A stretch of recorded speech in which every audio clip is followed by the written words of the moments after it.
So hello everyone, this is Priyanshu. मैं सभी का स्वागत करता हूं एक बार फिर हमारे YouTube channel book seat now पे।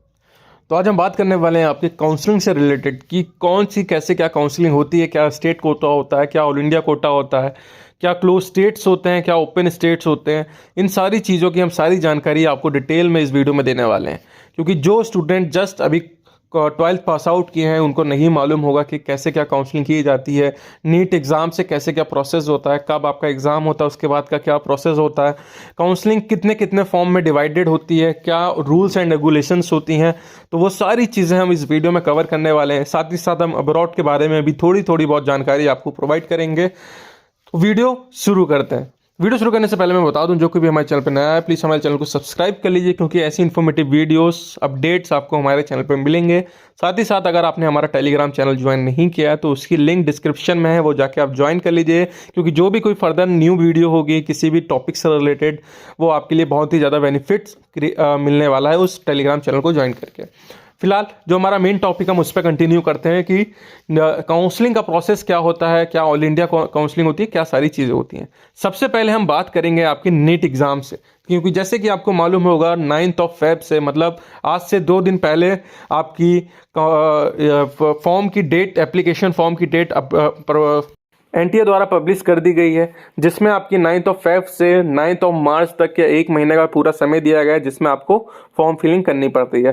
फॉर्म फिलिंग का क्या प्रोसेस होता है, अगर आपको नहीं मालूम है तो आप हमसे कांटेक्ट कर सकते हैं। हम पूरी सहायता करेंगे आपका फॉर्म फिलिंग करने में, और उसके आगे का जो भी प्रोसेस रहेगा हम पूरी सहायता करेंगे आपको। फॉर्म फिल करना होता है, क्या क्या डॉक्यूमेंट्स रिक्वायर्ड होते हैं, उसके लिए मैं सेपरेट वीडियो बना दूंगा, आप जाके वो चेक कर सकते हैं।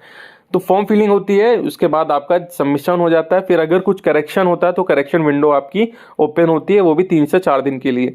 जब वो सब क्लोज हो जाती है और 5 मई को, जैसे कि आपको मालूम है कि आपका एग्जाम होने वाला है, उसके 1 हफ्ता पहले ही आपका एडमिट कार्ड अपडेट कर दिया जाता है, पब्लिश कर दिया जाता है, जिसमें आपका सेंटर पता चल जाता है कहाँ आपको सेंटर मिला हुआ है।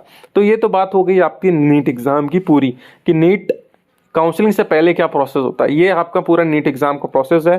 फिर उसके बाद आपका रिजल्ट डिक्लेयर होना है, जो कि जून में आपका डिक्लेयर होने वाला है 14 जून को, और उसी के बाद आपकी 1 हफ्ते से 2 हफ्ते के बाद आपकी काउंसलिंग डेट आना शुरू हो जाती है। अब काउंसलिंग डेट क्या होती है, काउंसलिंग क्या होती है, हम मेन जो हमारी चीज़ है हम उस पर समझते हैं। देखिए, जो काउंसलिंग है आपकी, वो आपकी 2 पार्ट में डिवाइड होती है। पहली आपकी ऑल इंडिया काउंसलिंग होती है और दूसरी आपकी स्टेट कोटा काउंसलिंग होती है। ठीक है, ऑल इंडिया काउंसलिंग मतलब वो ऑल ओवर इंडिया के जितने भी गवर्नमेंट मेडिकल कॉलेजेस हैं, जितने भी गवर्नमेंट मेडिकल कॉलेज हैं किसी भी स्टेट में, उसकी 15% सीटें, 15% सीटें, अगर किसी कॉलेज में 100 सीटें हैं तो उसकी 15 सीटें आपकी ऑल इंडिया काउंसलिंग से भरी जाएंगी। ठीक है, जिसमें आपके ऑल ओवर इंडिया के स्टूडेंट पार्टिसिपेट कर सकते हैं उन पर्टिकुलर कॉलेजेस के लिए। ठीक, और साथ ही साथ आपके डीम्ड कॉलेजेस जो होते हैं, उसकी 100% सीट्स आपकी स्टेट कोटा से ऑल इंडिया कोटा से भरी जाती हैं। ठीक है, डीम्ड कॉलेज के लिए कोई भी स्टेट काउंसलिंग में पार्टिसिपेट नहीं किया जाता है। अगर आपको डीम्ड कॉलेज में एडमिशन लेना है तो आपको ऑल इंडिया काउंसलिंग के थ्रू ही जाना पड़ेगा। फिर आपकी स्टेट काउंसलिंग आती है। अब स्टेट काउंसलिंग क्या होती है? स्टेट काउंसलिंग वो काउंसलिंग होती है जिसमें आपकी जो गवर्नमेंट मेडिकल कॉलेज है, जैसे कि मैंने बताया ना कि 15% सीट्स आपकी ऑल इंडिया में चली जाती हैं। अब बाकी जो 85% सीट्स बची हैं वो आपकी स्टेट कोटा की काउंसलिंग में पार्टिसिपेट करती है। कोई स्टेट है, जैसे कि मैं मानता हूँ आपका राजस्थान स्टेट है, तो राजस्थान में आपकी गवर्नमेंट की 100 सीट्स थी। ठीक है, अब 100 सीट्स में 15% सीट मतलब 15 सीट्स वो आपकी ऑल इंडिया में चलेगी।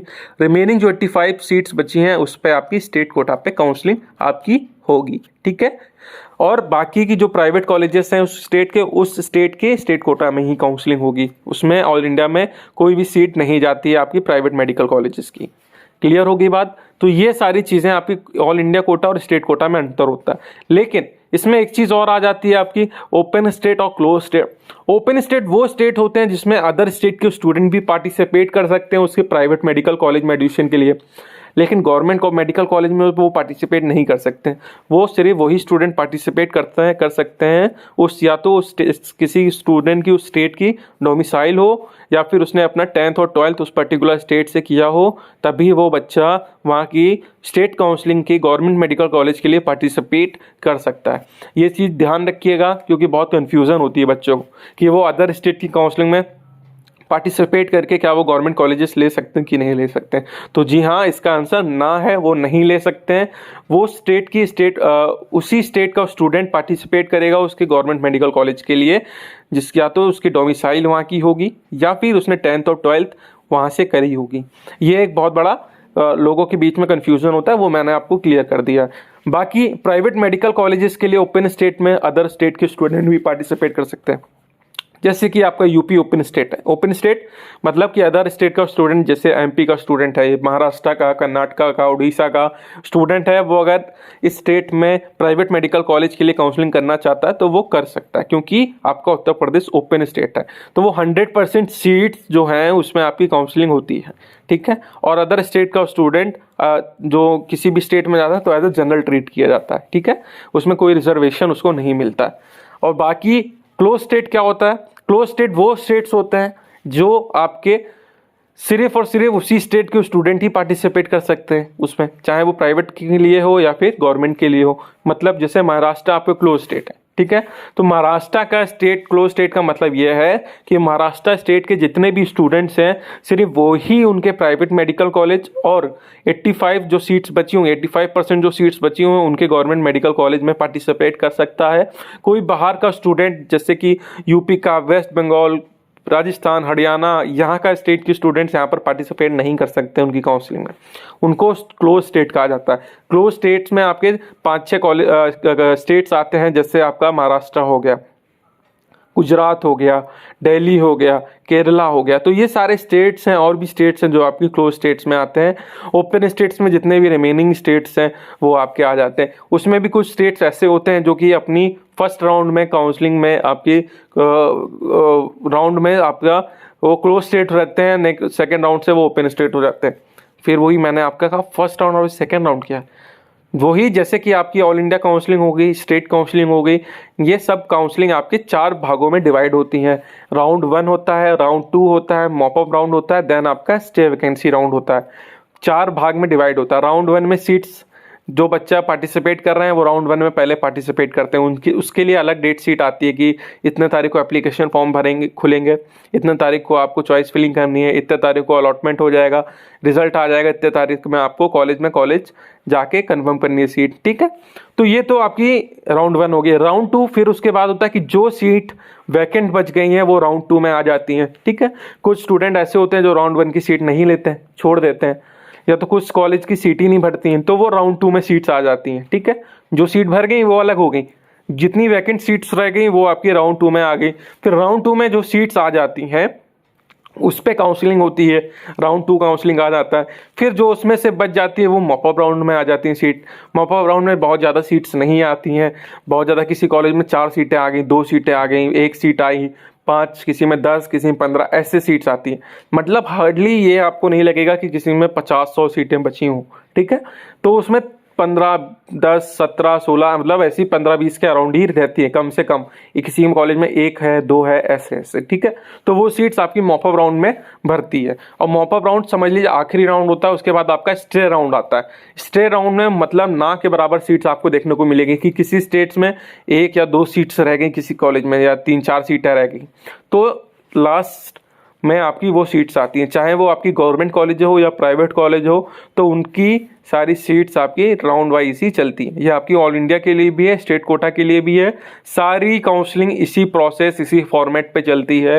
एनएमसी के द्वारा ये रूल रेगुलेट किया गया है। बस जो स्टेट काउंसलिंग होती है वो उस स्टेट की गवर्निंग बॉडी का कंट्रोल करती है। बाकी जो ऑल इंडिया काउंसलिंग होती है वो डायरेक्ट आपकी एनएमसी ही कंट्रोल करती है, सारी चीज़ों को देखती है, एमसीसी, ठीक है, एमसीसी ऑल इंडिया काउंसलिंग। बाकी स्टेट काउंसलिंग का सिर्फ उस पर्टिकुलर स्टेट की गवर्निंग बॉडी ही चेक करती है। तो ये सारी चीज़ें आपकी काउंसलिंग प्रोसेस होता है इंडिया का कि कैसे क्या गो थ्रू करना है। अगर आप नए हैं, आपको एडमिशन लेना है, इसी साल लेना है, तो आप हमसे कांटेक्ट कर सकते हैं। हम पूरी सहायता करेंगे आपको एडमिशन प्रोवाइड कराने में। आपके स्कोर के डिपेंडिंग्स पे कि कौन से स्टेट पे, कौन से स्कोर पे कौन सा स्टेट मिल सकता है, कौन सा अच्छा कॉलेज मिल सकता है, हम पूरी सहायता करेंगे। अगर आपको कॉम्प्लिकेशन लग रहा है, मैं पहले भी कह रहा हूँ कि काउंसलिंग इंसान खुद से कर सकता है, लेकिन जो बेस्ट काउंसलिंग होती है वो सिर्फ एक काउंसलर ही आपको सजेस्ट कर सकता है, बता सकता है। तो उसके लिए आपको हमसे कांटेक्ट करना चाहिए, क्योंकि आपको नहीं मालूम है कि आपके बच्चे का जो स्कोर आया उस स्कोर पे कहाँ पर कॉलेज मिल सकता है और कौन सा अच्छा कॉलेज मिल सकता है। आप अपने स्टेट में देखना है, उस वही बच्चा जो काउंसलिंग कर रहा है उस स्टेट में कर रहा है, अगर उस स्टेट में समझ लीजिए उसके 350 नंबर आए और 350 में कोई उसको 11 कॉलेज मिल गया, बट उसको उससे अच्छा कॉलेज मिल सकता था, वो हमको चीज़ें पता रहती हैं, क्योंकि उसी हिसाब से चॉइस फिलिंग होती है बच्चे की, कौन से स्टेट में बेस्ट कॉलेज मिल सकता है, कौन से आपके बजट में मिल सकता है। तो उसके लिए आपको एक काउंसलर को हायर करना पड़ता है, जो कि आपको पूरी सहायता करता है आपके बच्चे की अच्छे से अच्छे एजुकेशन प्रोवाइड कराने में, उसके स्कोर के डिपेंडेंस में, आपके बजट के रिक्वायरमेंट के हिसाब से। तो ये आपकी इंडिया की बात होगी। और उसी तरीके से आपकी अब्रॉड का होता है। अब्रॉड में क्या होता है कि इसमें सिर्फ नीट क्वालिफाई होना मैंडेटरी होता है। MBBS का अगर आप करना चाह रहे हैं तो नीट क्वालिफाई मैंडेटरी होता है। जो भी कैटेगरी वाइज कट ऑफ आती है वो आपको क्वालिफाई करनी होती है। फिर आप कोई भी कंट्री के लिए एलिजिबल हो जाते हैं, चाहे वो नेपाल हो, बांग्लादेश हो, रशिया हो, जॉर्जिया, किर्गिस्तान, कजाकिस्तान, जो भी ये कंट्री है उसके लिए आप एलिजिबल हो जाते हैं। उसका क्या प्रोसेस होता है? उसका सिर्फ सिंपल प्रोसेस होता है, आपको अपने डॉक्यूमेंट्स हम लोग को शेयर करने होते हैं और कुछ अमाउंट आपको शेयर करना होता है, 10-15 हज़ार 20 हज़ार, वो आपको अमाउंट पे करना पड़ता है। उस पेमेंट अमाउंट इसलिए करना पड़ता है क्योंकि उससे हमको इनविटेशन लेटर मंगवाना पड़ता है कॉलेज से, ठीक है। वो आप देते हैं, जैसे ही अमाउंट देते हैं, डॉक्यूमेंट देते हैं, 2 से 3 दिन के अंदर आपको इन्विटेशन लेटर मिल जाता है, जिसमें बच्चे की सारी डिटेल लिखी हुई होती हैं कि उसको क्या फीस स्ट्रक्चर पे कॉलेज में सबमिट करना है, कैसे कितने ईयर में करना है, क्या इंस्टॉलमेंट है, क्या ट्यूशन फीस है, क्या वीज़ा का प्रोसेस है, सारी चीज़ें उसमें लिखी होती हैं। जैसे ही आपका इन्विटेशन लेटर आ जाता है उसके बाद आपका वीज़ा का प्रोसेस स्टार्ट होता है। वीज़ा के प्रोसेस में भी समय लग जाता है, 15 दिन 20 दिन, किसी में 1 महीना लग जाता है, वो वीज़ा के ऊपर डिपेंड होता है। कभी कभी वीज़ा रिजेक्ट भी हो जाते हैं, बट वो क्लियर भी हो जाते हैं, उसके लिए कोई इशू नहीं होता है। पासपोर्ट अगर अप्लाई नहीं है तो आपको पासपोर्ट अप्लाई करना होता है। तो ये सारी चीज़ें आपकी साइड बाय साइड चलती हैं, जो भी आप कंट्री में एडमिशन के लिए आप देखते हैं अब्रॉड में, ठीक है। तो उसके बाद जैसे ही आपका वीज़ा का प्रोसेस खत्म होता है तब आप रेडी टू फ्लाई हो जाते हैं। बाकी की डिटेल इन्फॉर्मेशन आपको हमारे काउंसलर द्वारा दे दी जाती है और हमारी टीम से भी आपके साथ एक बंदा जाता है, जो कि आपको पूरे रास्ते भर गाइड करता है कि कैसे क्या आपको गो थ्रू करना है, क्या आपका हॉस्टल रहने वाला है, कैसे क्या आप जो भी कंट्री में पहुंच रहे हैं उस कंट्री का सारी चीज़ें आपको समझाता है, सिम प्रोवाइड करता है, हर एक चीज़ जो आपको स्टार्टिंग के 10 से 15 दिन में ज़रूरत होने वाली है वो सारी चीज़ें आपको वो पर्सन करता है, सारी सहायता करता है। तो ये आपका अब्रॉड का सीन है, कैसे क्या सीन होता है, जो प्रोसीजर होता है वो मैंने आपको बता दिया। और हर कंट्री का अपना अलग अलग प्रोसीजर होता है, जैसे नेपाल का अलग है, बाकी बांग्लादेश का अलग है, बांग्लादेश की कुछ क्राइटेरिया, एलिजिबिलिटी क्राइटेरिया अलग होती है। तो उसके लिए मैंने बांग्लादेश के लिए अलग से वीडियो बना के रखी है, उसके लिए लिंक दे दूंगा डिस्क्रिप्शन में। बाकी नेपाल के लिए भी हमने सेपरेट वीडियो बना रखी है, प्लेलिस्ट में आपको शेयर कर दूंगा नेपाल की भी, वहाँ से जाके अगर आप नेपाल के लिए एडमिशन के लिए देख रहे हैं तो उसके लिए कुछ कॉलेज का रिव्यू दिया रखा है।